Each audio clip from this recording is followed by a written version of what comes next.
The haunting of willow हिल। अंधेरे धुंधले जंगल का एक सुनसान इलाके में दूर में एक भयानक और टूटी फूटी हवेली। विलो हिल वन के दिल में वहां एक ऐसा घर था जिसका गौर इतिहास था। स्थानीय लोगों ने उसे रेथवुड मैनर के रूप में जाना। किस्से सुने जाते थे भूतों के दिखावे और वहीन घटनाएं जो सदियों से मकान पर सवार हो रही थीं। एक अकेली यात्री एक दीपक लेकर भयानक महल की ओर बढ़ती हुई। हमारी कहानी सारा के साथ शुरू होती है, जिसने हॉन्टिंग विलो हिल के किस्सों के बारे में सुना था। वह अफसोस के साथ उन अफवाहों की सच्चाई को खोजने का निर्णय लेती है, सिर्फ अपने हिम्मान और एक पुराना दीपक लेकर। जैसे ही सारा घर का खोज करती जाती है, अजीब घटनाएं उसके साथ होना शुरू हो जाती है।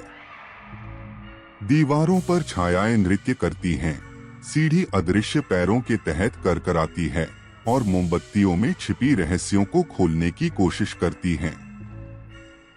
एक भयानक रात, जब सारा महल की बड़ी सीढ़ी पर चढ़ रही है, एक भूतिया प्रतिभास एक फटी हुई पोशाक में उसके सामने प्रकट हो जाता है। उस प्रतिभास की दुखी आंखें सारा की आत्मा में घुसी हुई होती हैं, जिससे वह भय में कांपती है। सच्चाई का पता लगाने के लिए सारा अटिक में जा पहुंची। वहां उसने एक पुराने डायरी को खोजा जो मनोर के एक भूली बिसरी निवासी की थी। डायरी ने एक दर्दनाक प्रेम कहानी और घर पर आने वाले श्राप का रहस्य खोल दिया। अब भूतिया आकृति के प्रति नई सहमिता के साथ सारा ने घर को श्राप से मुक्त करने का निश्चय किया। उसने उस छाया से मदद मांगी जो कभी खुद श्राप की शिकार थी। मिलकर वे खोई हुई एक अमुलेट ढूंढने के लिए खतरनाक यात्रा पर निकले। उनकी यात्रा उन्हें जंगल के दिल में ले जाती है, जहां उन्होंने एक डरावने छायादार रूप का सामना किया जो अमुलेट की संरक्षण करता था। बहादुरी और त्याग के साथ उन्होंने यह प्राप्त किया।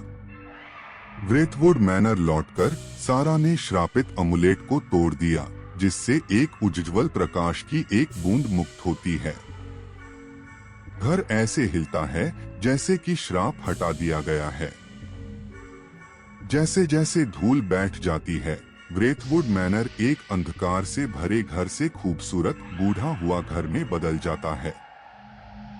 अब मुक्त हुआ भूतिया रूप सारा को आभारी हंसता है।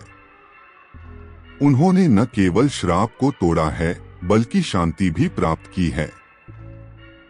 सारा ने अपने भूतिया मित्र से विदाई ली और रेथवुड मैनर को अपनी साझा किया और सहमिता की ताकत और पुनर्मोहन की शक्ति की एक नई समझ प्राप्त की। जंगल खामोश था और घर की किस्से इतिहास में धूप गए।